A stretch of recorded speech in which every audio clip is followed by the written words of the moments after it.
So yeah, I'm Ren. So I'll just Everybody. jump in there, Ren, just to say hello. I think we're recording. Welcome, everyone. Welcome, Ren. Thank you, everyone, for coming.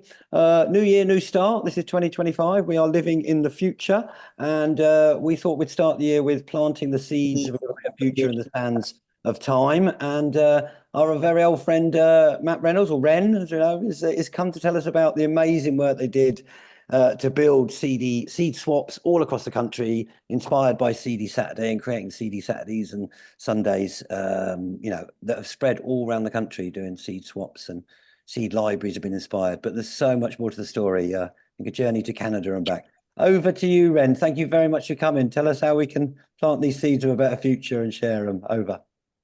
Yeah.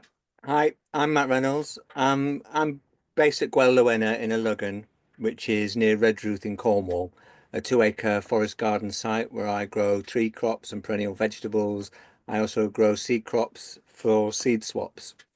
And I co-organised the first Seedy Saturday in the UK, which is held at St George's Hall, Kemptown in Brighton, way back in 2002 with my partner of the time, Baggage.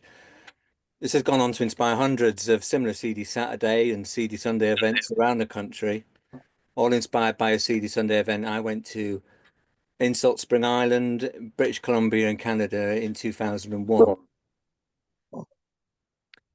Now, Seedy Saturdays are a community-led networking event for growers and seed savers. If you've got allotments, enjoy your gardening and growing food, if you've got your own land, or if you're just starting out with a couple of pots, there's always going to be something of interest there for you, a new variety that does well in your local microclimate, or you're going to have some conversation that changes the way you look at seeds and growing, hopefully inspiring you to grow and save and share your own seeds at future events, or maybe even hosting your own Seedy Saturday, who knows. Because when I first walked through the doors that day, I was struck by how essential this event was.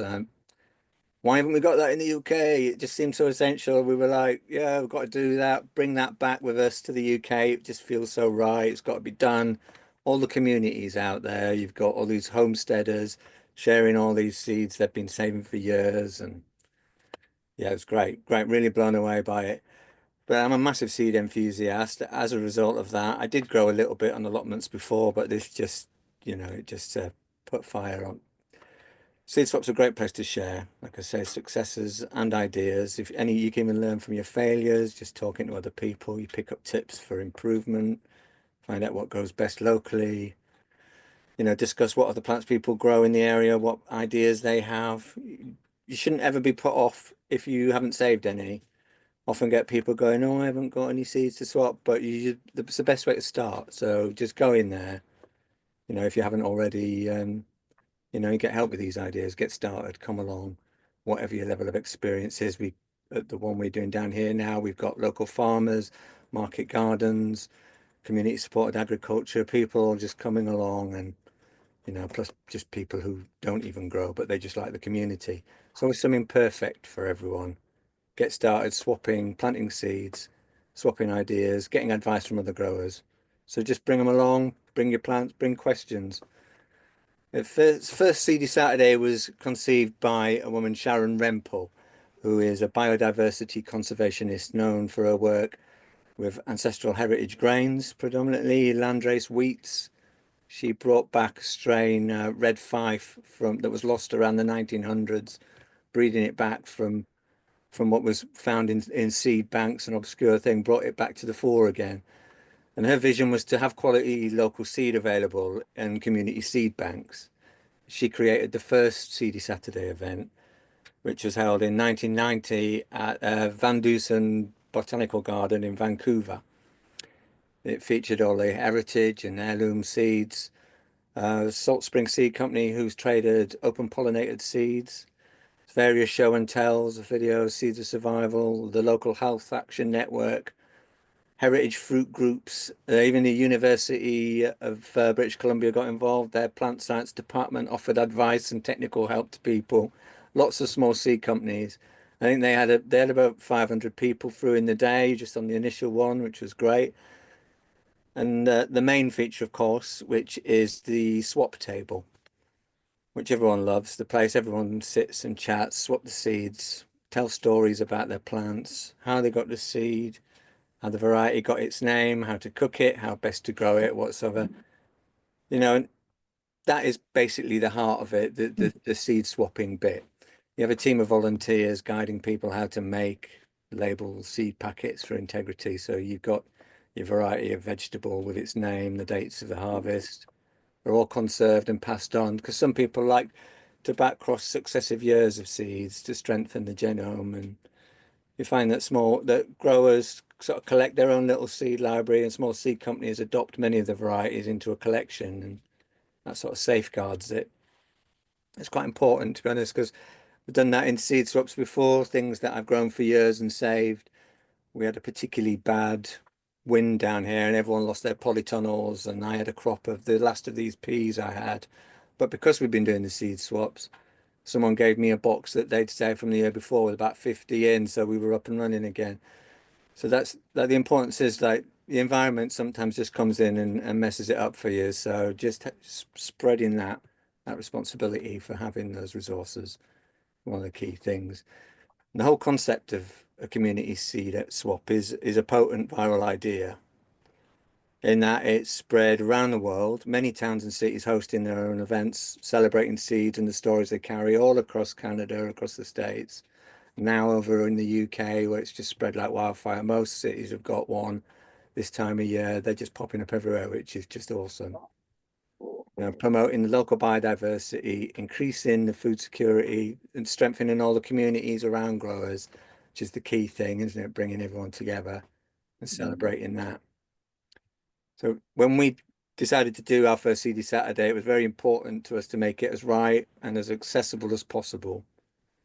It was all volunteer run, not for profit, featuring local growers, local allotment groups, the Brighton and Hove Organic Gardening Group, Borg, and the Race Hill Allotment Group. There's quite a community around that already. So, surprising how many people, once you say you're going to do one, everyone really wants to get involved. Everyone's enthusiastic about it. We had a few independent seed companies turn up. It's funny at first trying to get people involved, these small companies, because they'd not heard of it, ringing them up and saying, we're doing a CD Saturday. And they'd be like, why is this guy ringing me up about CDs? But we explained what it was. And, people got wind and they were banging into it after that. So, when we had talks on biodiversity and seed saving, how to's and whys, and then political stuff around biopiracy and genetics. We made sure we had a deaf interpreter and the venue had disabled access so it could be accessible to everyone. What's biopiracy? And Yeah, biopiracy is well, it's a corporate tactic where you go into indigenous communities that have been growing and saving these seed for years, and you nick them or trick them out of it, and then hawk it on the market, making out it's your own, or you make hybrids out of it. It's a time-honored, brutal commercial thing.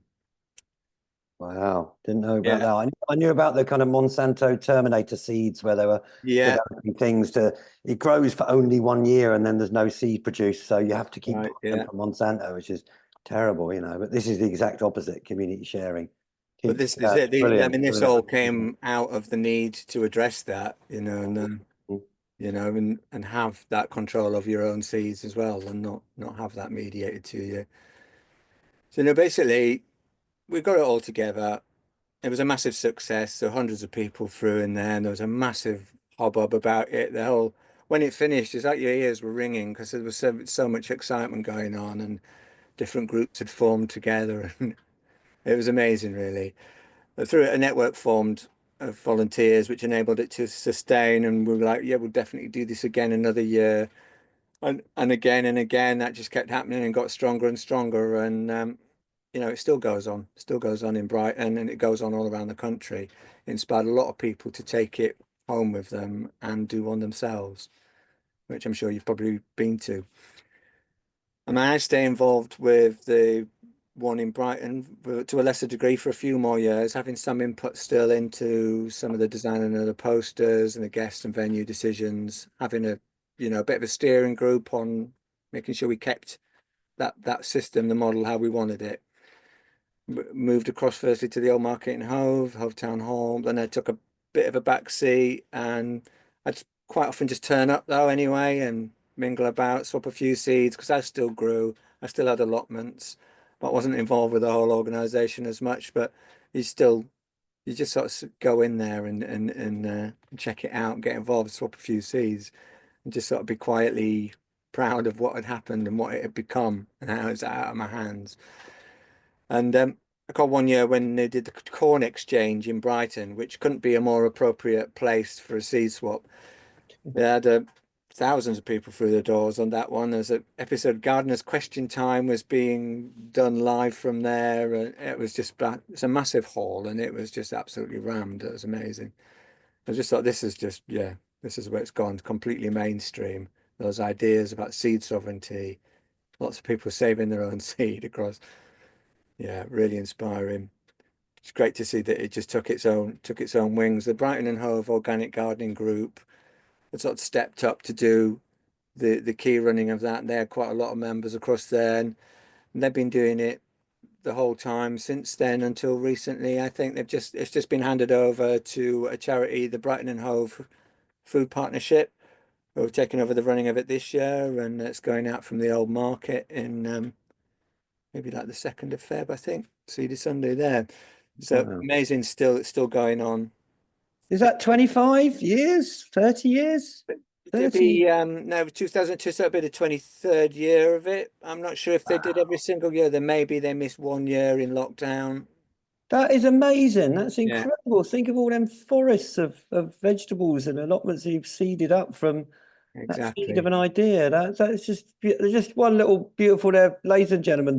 What the ripples from the actions and the things you do.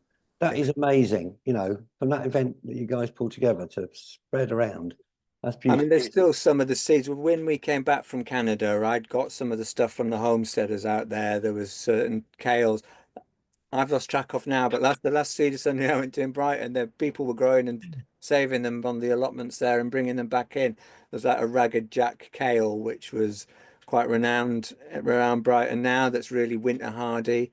That's from Canada. That apparently someone had brought it in from Siberia, walked across when it was frosty, and that's still going out and doing the rounds down there, which is amazing. I just love stuff like that. Beautiful. And obviously, people have been saving seeds forever anyway, before Seedy Saturdays and through that have sort of been discovered locally adapted varieties are much more resilient and they improve themselves with successive generations of seed saving as plants themselves are hugely innovative and they improve the soil. They carry their own microorganisms and inoculate the soil and put them through in the seed. So the whole thing becomes more resilient with successive seasons. If you keep saving the seeds and planting them, they adapt to the environment. The environmental factors influence the genes. There's a process, epigenetics, which switches on gene traits on and off to adapt to the conditions. These are passed on through the seeds. So you're basically getting an update each succession of seeds that you get.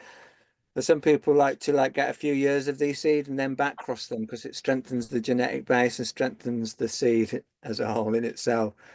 So saving seeds, key thing. Selecting for desirable traits improves the core, improves them. And pretty much all the vegetable varieties we've got today have been bred and adapted that way from wild plants by generations of growers, like for example, Incas, Aztecs, Maya agriculture.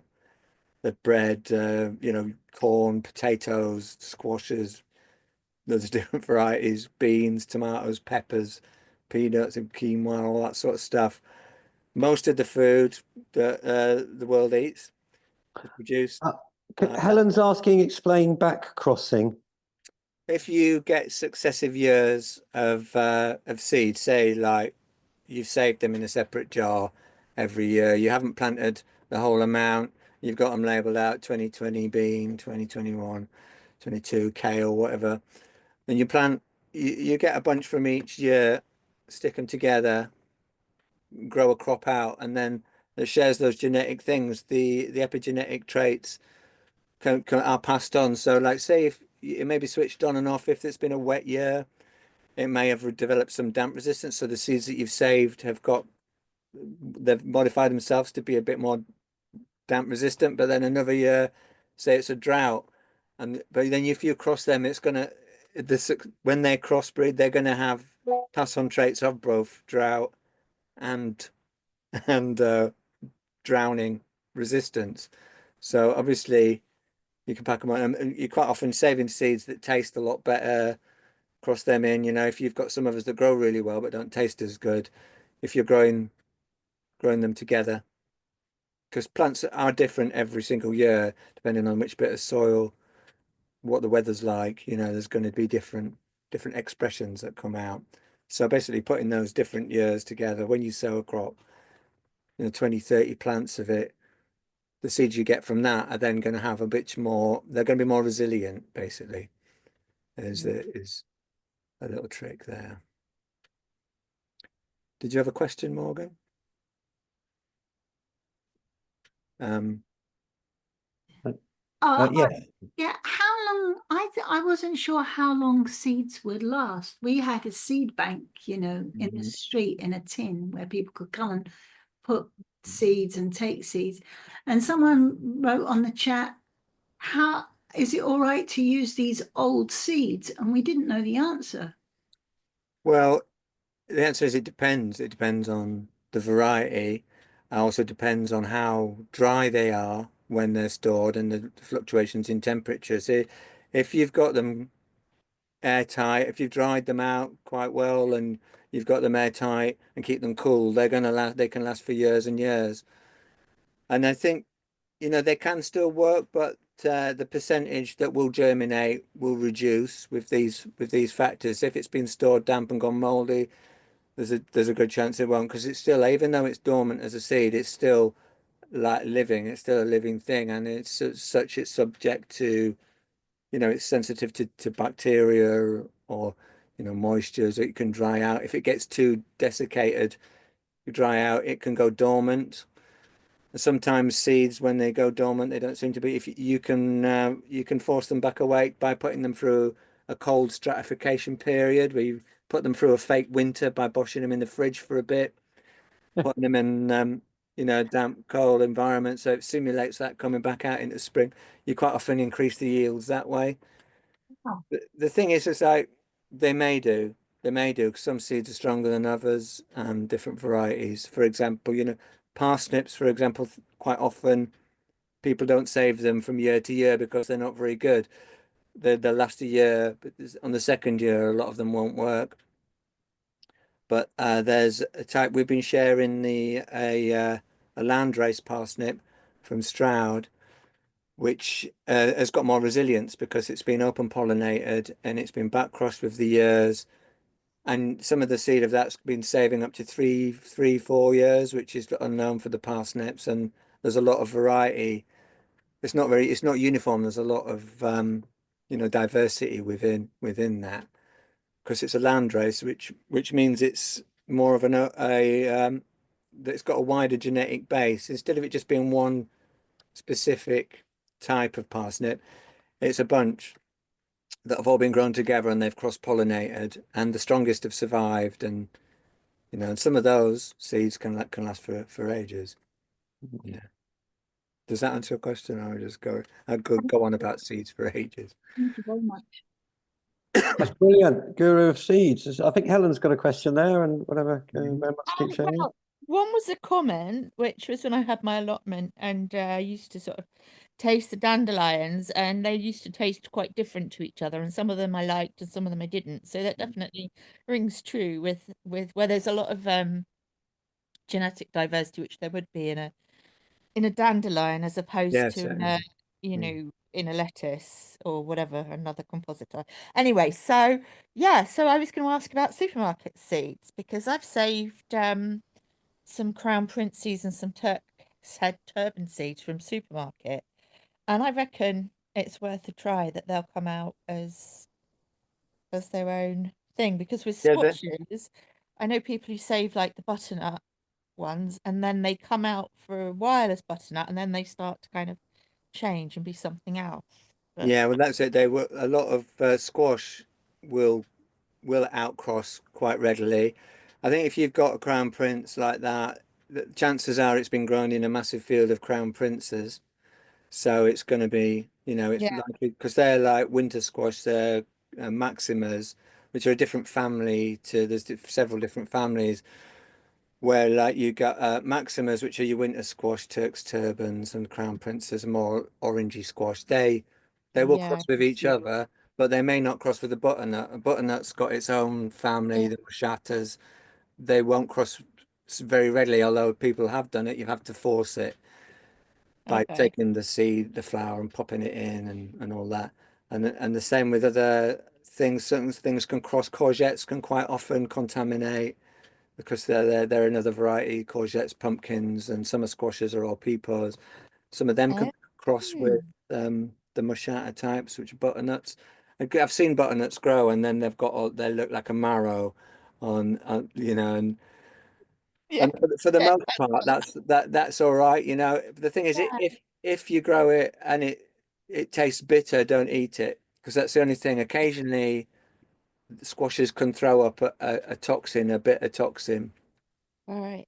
and that can particularly that's been known to happen in a case where people have grown bitter gourds, and that's been allowed to cross. And in fact, we stopped Yeah. getting them for a bit. There was an urban myth that they were poisonous and that, but it's not as bad as it seems. It was just that one company in the States, they've been growing delicatas, those lovely little stripy ones, really sweet. But they'd grown them next to a crop of bitter gourds and they'd made like incredibly bitter things. So their entire seeds, commercial seed that they rolled out across the world were contaminated with this other thing and people were getting ill from it because it was bitter. Okay. But it doesn't happen very often, but That's a whole but it topic. can. Bitter flavors as to how many, because at least Mm, with seed swaps, you're getting a variety of flavors, but a yeah. lot of bitter flavors aren't harmful. No, but I think in the case of Like courgette this of and this, yes, marrows and things like that and pumpkins, if you do get a bitter one, just don't eat it. Don't think, oh, I've grown yeah, it, I must eat it. Just don't, because you'll get stomachache. got it. Because it can happen, but Yeah, depends. that's good to know. Do you, Ren? Do you have a? That's fascinating. You got such a knowledge of. Do you have like a toolkit for if another climate emergency centre or any group wanted to set this up in their town hall, village hall, wherever it was? Is there a kind of CD Saturday, Sunday toolkit? This is how you print some flyers, here's some templates, Okay. just making it easier for people to set up Yeah. their own one kind of thing. I mean, there's basically a series of things you can do that I could outline that there's not. So when we first did it, I remember actually we did a leaflet at the time going how to set up your own seed swap, and we put a bunch of them on the table, and they all vanished. But I haven't kept those resources from the years, but I have repeated it, and I've been, outlined. It's got basically demystify it because it's not super complicated. There's just there's a series of things you find people with common name who are into it, who want to do it. You find a venue, you collect some seeds, you can reach out to several seed companies, the Vital Seeds and Real Seeds and the Heritage Seed Library are all really keen to support seed swaps and they'll donate you seeds to get started. You just basically just advertise it, make a flyer, find a place for us next to nothing that's suitable, like a village hall, and get started, isn't it? And basically the main thing is So to do it. Heritage Seed, is there a Heritage Seed Library? I remember something from years ago, not Yeah, Henry Doubleday that's or right. Henry something. Doubleday Research Association. They're now called Garden Organic, but they still run a heritage seed library. And I mean, they're excellent in that what they specialize in is heirloom and heritage seeds. And they've always done that. And just protecting those varieties so they don't get lost. Because when a seed falls off the commercial seed list, it can vanish, and that's where they sort of stepped in. So things when they lose their commercial fit, because there's legislation, you're not allowed to grow seed and sell it unless it's on these commercial seed lists. I know, right? That's what I It's want a wrong. bit of clarification. So just, you might have said a bit already, but Yeah, explain the difference. There's a commercial seed list and then what, yeah. other heritage? And then there's saving your own seeds. There's seed sovereignty, which is saving your own seeds, swapping and sharing them, giving them out, open sourcing them, open pollinated seeds. which you sort of give out. The way that the Heritage Seed Library get around it is by you join them. It's a club.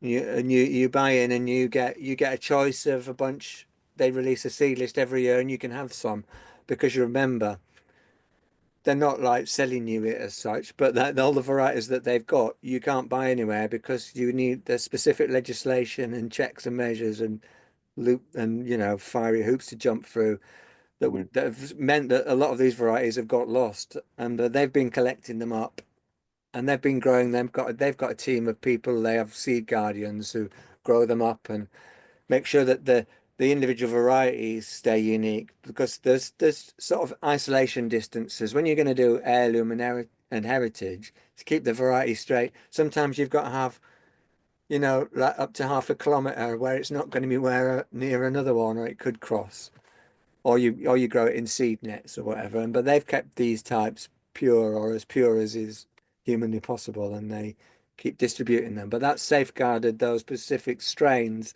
that have maybe got a story, a backstory. Maybe they're popular from a certain area, or maybe someone's granny's been growing it for decades and whatnot. They champion all that and make that available. But then obviously there's different things in it, and that's kind of what Seedy Saturday was about, making sure that this genetic erosion that's happening, that things falling off the lists, things getting lost, people not being able to access stuff because of the legislation.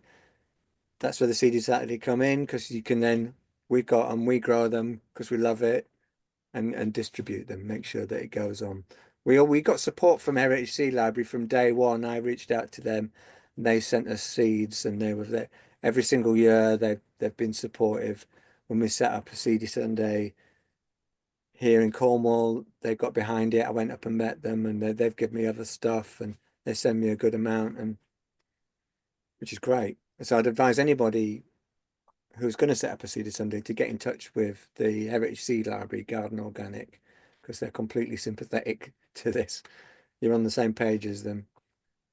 So yeah, I guess it's like the idea of faulty thinking and agricultural progress, the green revolution, chucking fertilizers and stuff, and monoculture growing the same thing. That's become a massive problem, and lots of stuff's just being lost, and a lot of the soil's been buggered up by it. So it's we've got to have these steps to more responsible farming methods, like the community, the CSAs, community supported agriculture, people doing no-dig farming, getting the community involved with producing their own food, growing heritage veg and open source veg and stuff that we've swapped at the seed swap with them, so that then they're getting involved with their own food production, and it's getting rolled out in veg bags to the community.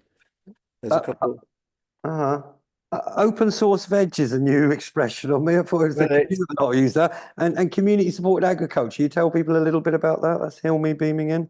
Yeah, community supported agriculture is it's a new movement now, where it's it's a business model where it's agriculture grown in a sustainable way, local environment. You've got your local people getting involved. You have volunteer days, and they do a lot of the backlog of the work, and they support the businesses running by committing to buying veg boxes, veg bags, which are then produced by the community. And there's a lot more involvement, and people are part of it, which is great. And it's a new model. I'm involved with 2 CSAs down here. I do a volunteer harvesting at one. I was there earlier today, packed about 70 veg boxes for the area, and there's another one which I'm now a director of, Grassroots Garden. We're putting out 20 veg boxes a week, but we've got plans and laid out and expanded the beds to push that up to 50 this year. So it's basically a model where you've got land, you can turn it over to no-dig farming and grow great veg and get people eating it. There's a bit more I want to say on that, but I think we should just, I just, I mean, you might have some more you want to say. You can carry on with that. Just when people do want to ask some questions, doesn't have to be a question, it could be feedback, can be any input. You can lower or raise your hand down the bottom here in the reactions to let you know. Do you want to roll on a bit more, Ren, and then we'll go to a quick Q&A? How you doing? Yeah. No, I'll keep going. Basically, Seedy Saturday promoting heritage, heirlooms, variety, celebrating the stories, safeguarding the seeds. Basically, things that have been passed on by families and farms. Landrace seeds, which is really, it seems like the old way of farming. I'm really into land races. It's an adaptive, resilient, where you've got a flock of different varieties that are open pollinated, and they hybridize, and they become a swarm of hybrids that then adapt to each environment, so year on year. So, and they don't need any mollycoddling or pesticides or fertilizing inputs, and they're just great. It's almost like a new idea, but it's rolled out, and it's obviously the old way that people used to farm as well. So like way before contemporary things, And the main issue is seed sovereignty, which is about the ownership of your own seeds. A large majority are owned by just four companies. I think 60% of the world's seed supply are owned by four companies. Bayer, which is now merged with Monsanto, Corteva, ChemChina, and Lima Grain, famous for their biopiracy. They've copyrighted and put patents on basmati rice. They took indigenous corn and grains and all the credit for it, and done all sorts of bizarre things to it. Like you said before, cytoplasmic male sterility, where it produces seeds, but they're sterile. So you're forced to buy them from them. And in these countries, you can't grow food. You can't grow commercially without buying seed from some of these companies. They've got a stranglehold in a lot of countries. And it's a serious problem. So that is why save seeds, share seeds, seed sovereignty all the way, take control of your own seeds, isn't it? It creates it's much more positive vision for the future anyway. Bringing food security locally, builds your communities. We all adapt to the changing climate using these techniques. Take back your seed heritage. It's an antidote to the corporate takeover, isn't it? Basically, or at least it's steps towards that. It's happened in the community. So Can you say a little bit about, climate resilient food or anything? We're working on a longer term program. One of them is to link city climate emergency centres with bits of land so that people can come from the city to the country and grow food, yeah. but also some kind of, there's a community right to grow, a whole climate emergency centre, working with the council and the festival they've done. They've the first council in the country to pass a policy about community right to grow on council land, and they'll produce a register of council land.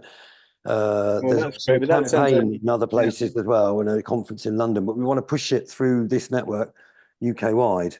Climate resilient food or community, access to food. Well, I think the CSA model, the community supported agriculture model, would fit that perfectly, and that would be definitely one thing that would work in that. I think the choice of seeds, going for like landrace seeds. There's landrace is also, it's got a new name, adaptive agriculture. There's a book by a guy, Joseph Lofthouse, Landrace Gardening, who's a great inspiration on that. And he at one time worked. He was a chemist. He grew up in like Utah, farming in like 3,000, 4,000 feet above sea level. And his family had grown there for years, but he buggered off to college, and he became a chemist. And one of the things he'd invented was a weed killer, and then it just struck him like, what the hell have I done? And he was like, he was devastated. He had a breakdown, and he went and lived in a monastery for a bit, and he resolved to work for free for the planet to make good on what he'd done. And he sort of championed this use of adaptive agriculture and land races, growing things that just like are so strong that you can grow.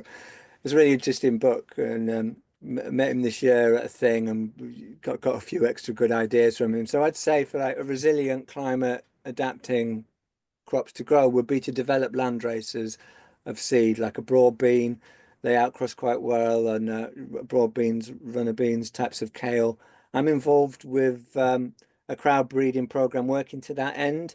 That is through a group called the Gaia Foundation, who champion seed sovereignty in the UK, and they roll out lots of different training. They have lots of different projects around resilient climate adaptive seed, and they're certainly worth a look into as well, the Gaia Foundation. That's your mine of information. I'm trying to scribble away, and if I find any web links from anyone's talking about anything, put them in the chat. Okay, I put Does links anyone else to- want to put any? Yeah, sorry. You know, if you want to, if you've got a comment, if it doesn't have to be a question, comment, feedback, or whatever. We're on the last 20 minutes or so, give or take. There's a raise your hand down here. We can see who's 1, 2, 3, or do like Morgan's done, but maybe we'll come back to big screen so we can see everyone. It's easier. But I think Morgan's got a hand up. If you've got comment, feedback, or question there, that was brilliant. We've got to look up Gaia Foundation, the thingy. Morgan, Lewis, Dinah, Yes, Nova. Ren, thanks so much. It's really absolutely brilliant and inspirational. I've got a couple of questions. If we were able in Lewis to do a seed library, what sort of place should it be? And how will we go about it? The second question is, we're going to be making potions for the home and the garden soon.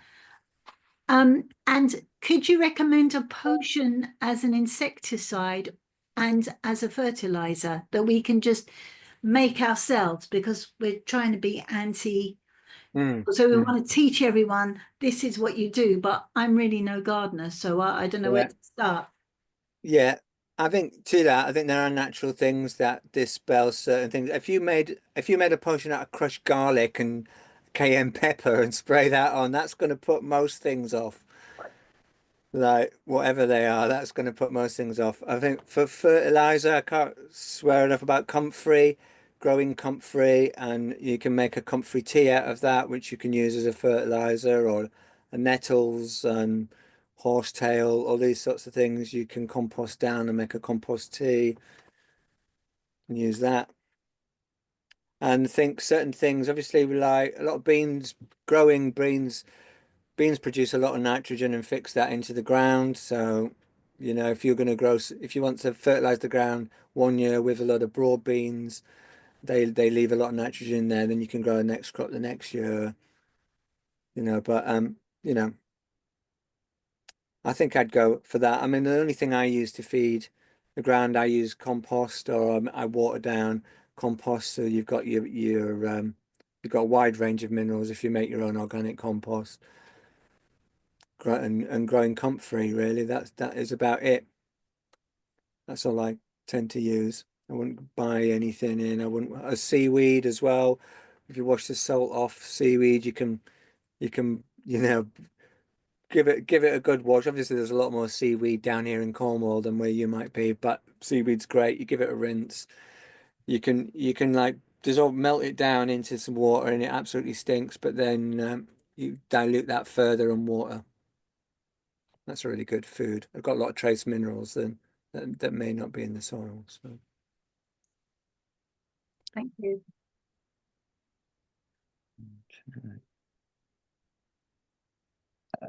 Abiba? Have to unmute probably, mate. Hand to the Tottenham Massive. You have to unmute Abiba if you want on there. Let's try and. We can't hear you yet, mate. You have to unmute Abiba. Ask to unmute. We can't hear you. Hello, calling Tottenham, San Francisco. Are you? Yeah. Are you unmuted? No. Come in. No.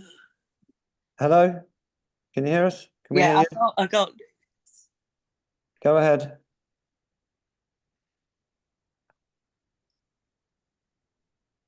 No. Can Hello? you hear me? Now we can, yes. Go Yeah. ahead. I'm not that good with this technical stuff. I just wanted to say we used to have a place. Did you ever go to Grow Heathrow?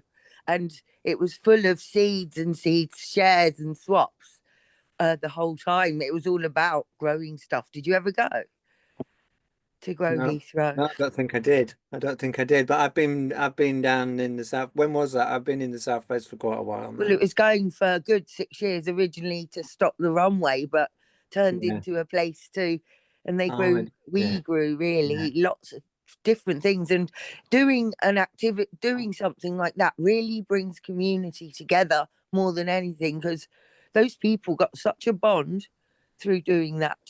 Yes, yeah. It's another factor. I didn't make it to that, unfortunately, but I totally that sounds great. That sounds like exactly what. Yeah, I'm trying to grow my own things and use up veg peel and stuff in other ways that you wouldn't think of, because they're full of nutrients and we just put them in the dustbin.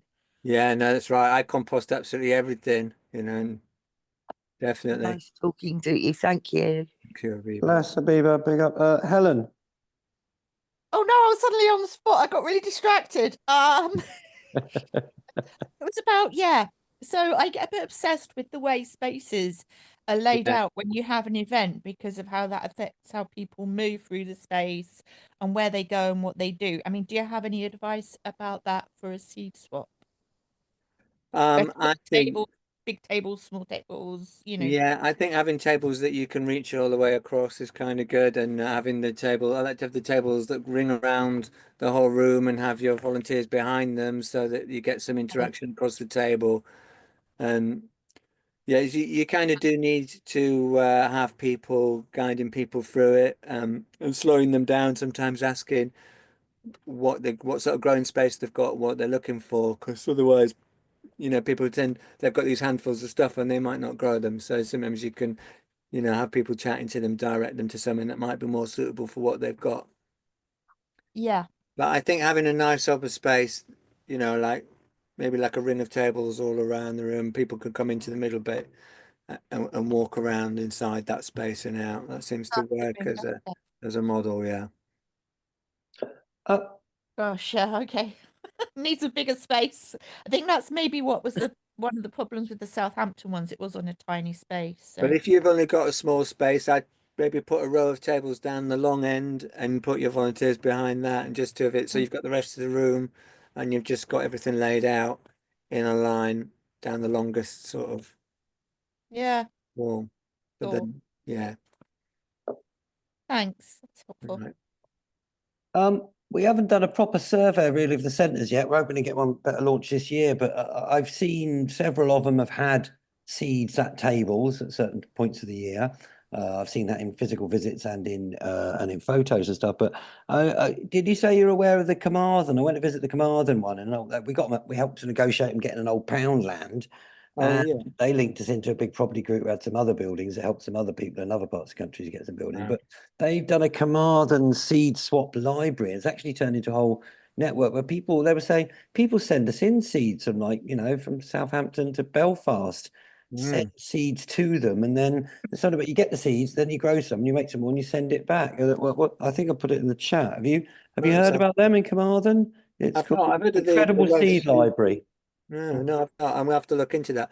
I've heard of the Welsh Seed Hub, which is set up recently, but that sounds more of a grassroots one we're on about in Carmarthen. I can like the sound of that.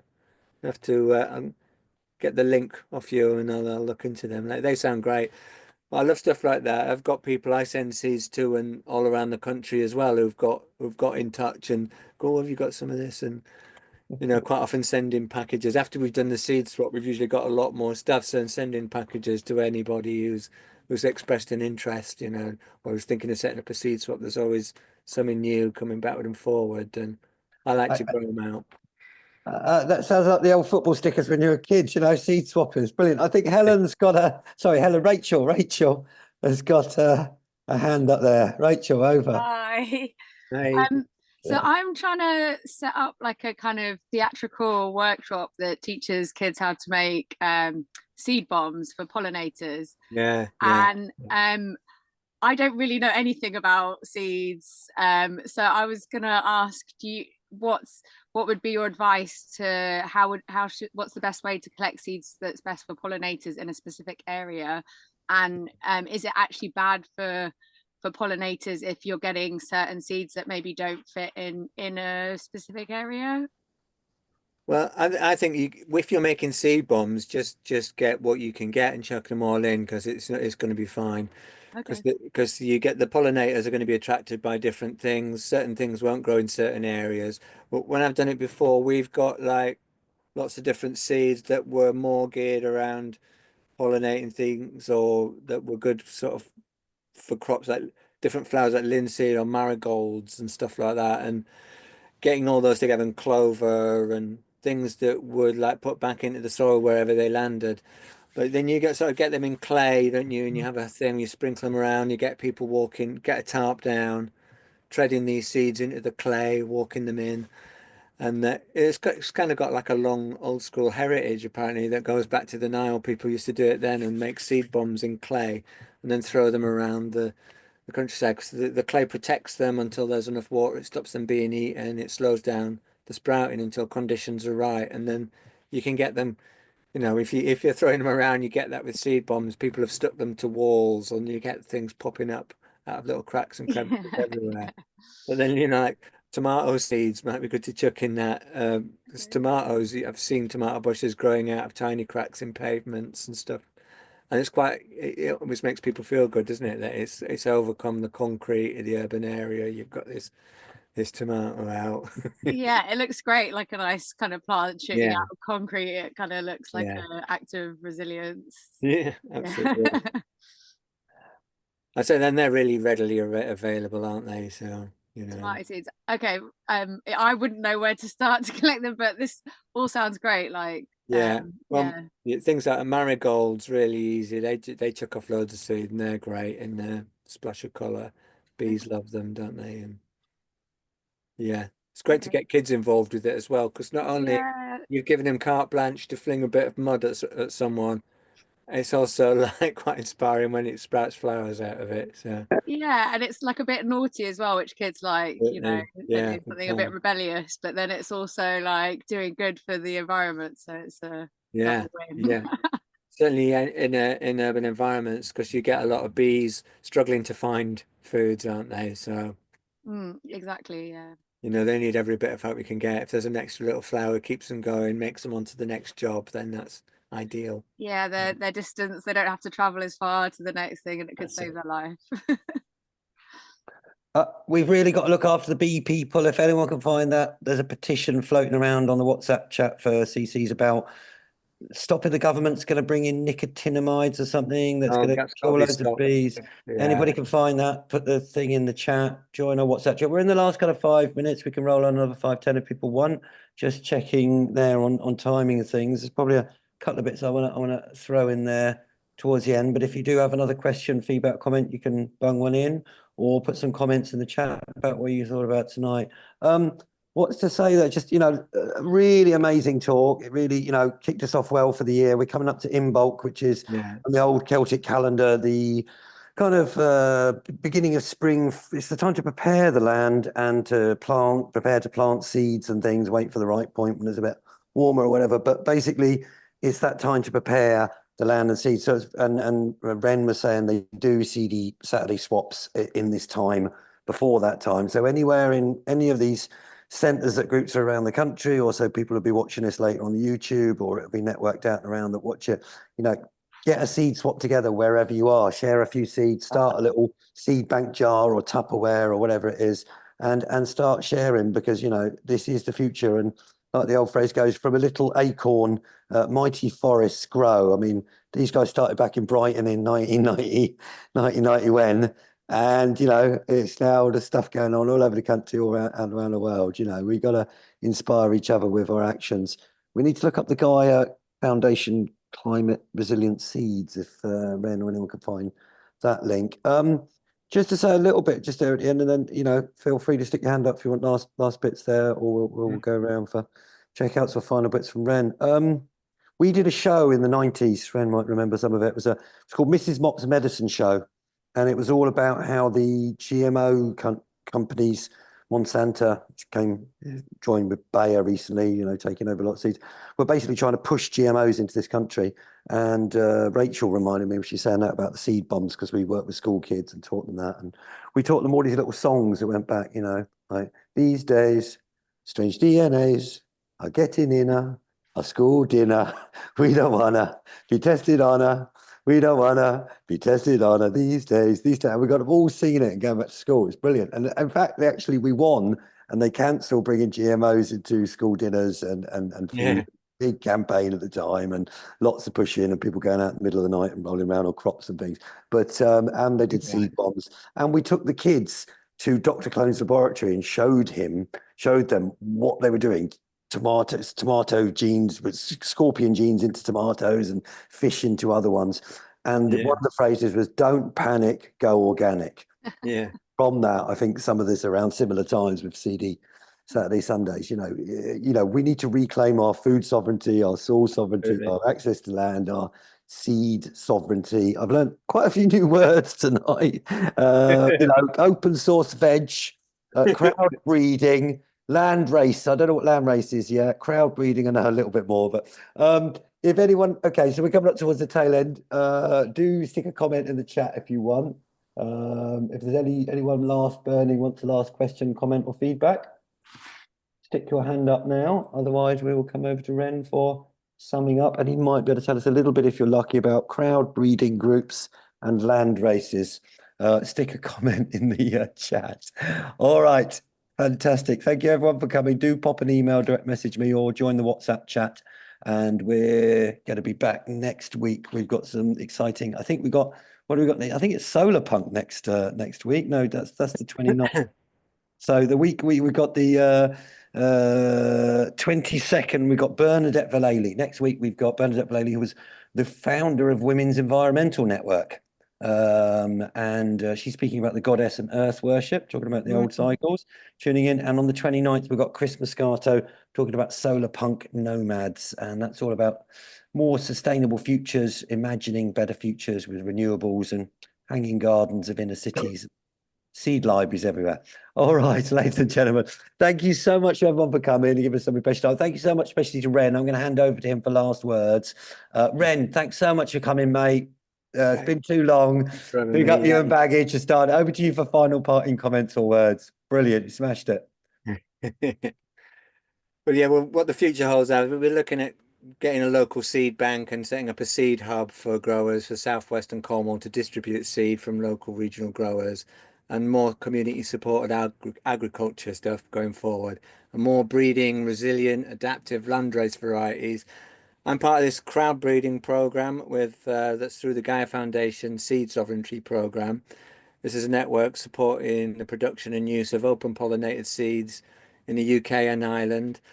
I started on that last year. It started for the first year last year, and there were 17 growers, and between us we curated which varieties would go into a land race.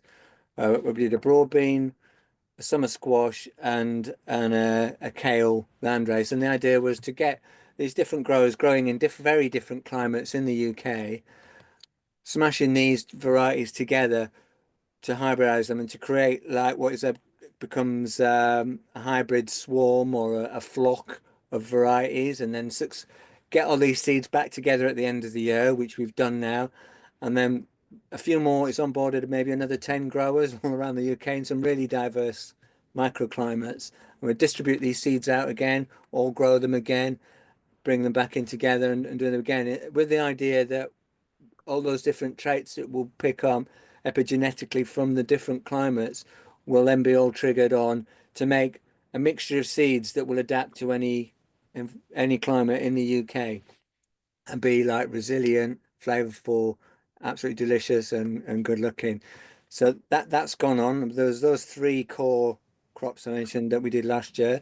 They're going out, but we're going to add other ones to them again this year, collard greens, types of lettuce, and going forward, it's a very interesting thing. We've had some great input from the landrace gardener Joseph Lofthouse. He came and chatted to us all about it. We're getting some great tips off some really great growers around the world, and it's a very interesting thing to be part of. So, I mean, that is adapting future. Hopefully, we will be getting the diversity of seed and the resilience to climate change directly bred into these land races, which will be widely available for everyone, because it's all about that food security, strengthening the genetic base of these plants so that they can adapt to what gets thrown at us, because they need a little help as well, because we've messed it up a bit.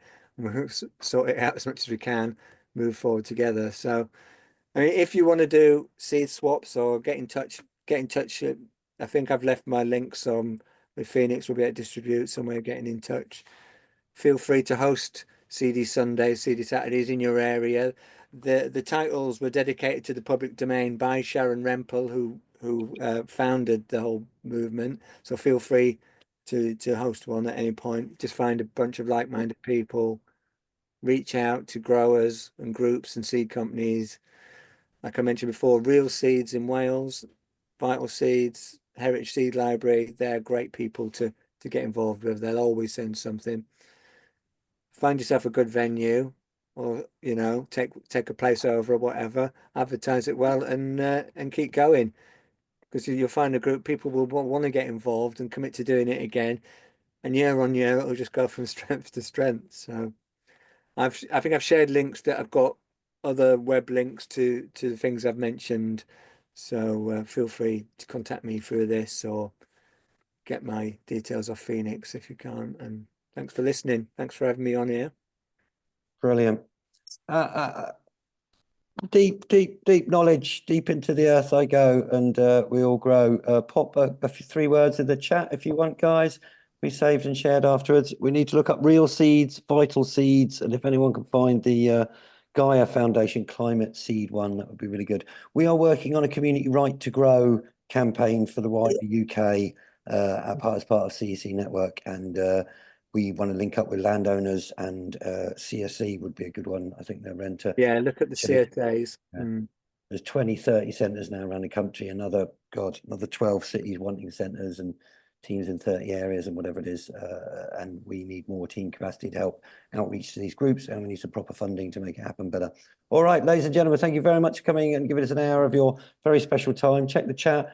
Ren, do you want to stick an email in at the bottom there for everyone, just in case they want to grab that before we wind up? We're going to stop the recording now, but anyone's welcome to stay around as we usually do for 10-15 afterwards. If you've got to go, you've got to go, but come next week, because we have Bernadette Vallely, who is doing the goddess and earth worship. There was a goddess culture on this planet for 250,000 years, and following that, solar nomads the following week. And we've got a very exciting lineup. May as well bang it out, bit of an advert this week for the following ones coming up after that. We have Dr. Gail Gradbrook, one of the founders of XR, February the 5th. February the 12th, we had Dan from climateemergency.uk. They've mapped what 300 councils are doing on the climate emergency.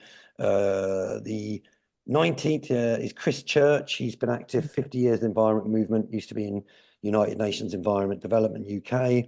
And the February 26th, we have Penny on the Community Environment Radio Network. And then a bit later on, March the 12th, we have Greg Sams, top mate, absolute legend, invented the veggie burger, chairman of the Soil Association, helped to found Whole Foods and invent green and black chocolate, and deep thinker, author of a lot of things. Tune in for Greg Sams on March the 12th. All right, ladies and gentlemen, thanks for coming. See you on the next Wednesday, hopefully. And stay around to chat and network if